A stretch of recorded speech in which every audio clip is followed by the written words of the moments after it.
ಇಂದೇ ಡೌನ್ಲೋಡ್ ಮಾಡಿ ಮತ್ತು ನಿಮ್ಮ ನೆಚ್ಚಿನ ಶೋಗಳನ್ನ ಆನಂದಿಸಿ.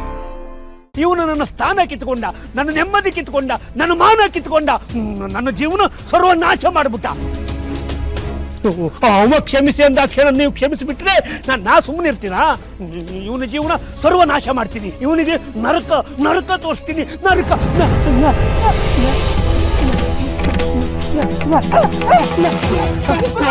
ಯೋಗೀಂದ್ರಾಚಾರ್ಯ, ಯೋಗೀಂದ್ರಾಚಾರ್ಯ ಏನಾಗ್ತಾ ಇದೆ?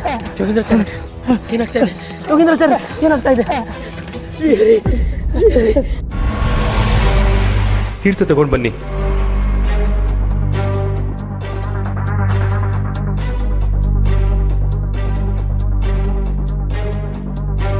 ಶ್ರೀಹರಿ,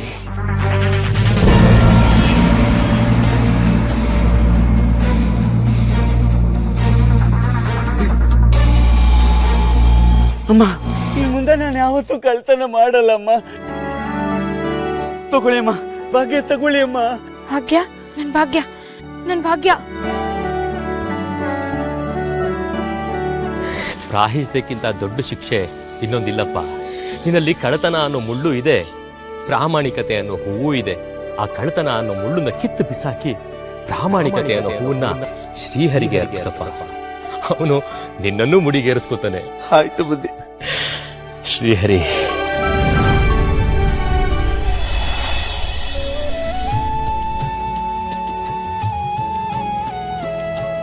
ಗಜೇಂದ್ರ, ಏನು ಎರಡನೇ ಯಾಮ ಬಂತು ಅನ್ಸತ್ತೆ.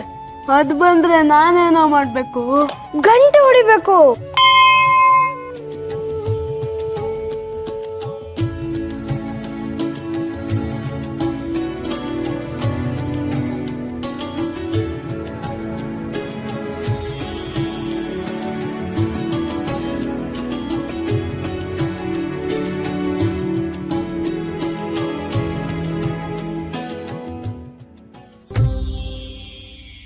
ಶ್ರೀಹರಿ, ತಿಮ್ಮಣ್ಣ ಮಡಿ ತೊಟ್ಕೊಂಡು ಕಲ್ಯಾಣಿ ಹತ್ರ ಬಾ. ಹಾಗೆ ಆಗ್ಲಿ ಗುರುಗಳೇ.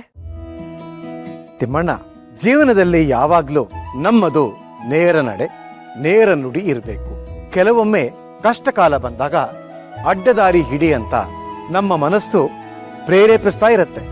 ನಮ್ಮ ನಡೆ ನುಡಿ ದೃಢವಾಗಿದ್ರೆ ಅಡ್ಡದಾರಿ ತಪ್ಪು ಅಂತ ಎಚ್ಚರಿಸಿ ನೇರವಾದ ದಾರಿಗೆ ಮತ್ತೆ ಕರ್ಕೊಂಡು ಬಂದು ಸೇರ್ಸತ್ತೆ.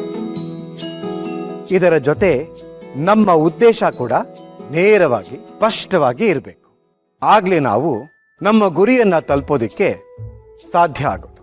ನೀನು ಜೀವನದ ಅಡೆತಡೆಗಳನ್ನ ಮೀರಿ ಏಕಾಗ್ರತೆಯಿಂದ ನಿರಂತರ ಅಭ್ಯಾಸದಿಂದ ನಿನ್ನ ಗುರಿಯನ್ನ ನೀನು ಮುಟ್ಟದೆ ಅಂತ ತಿಳ್ಕೊ.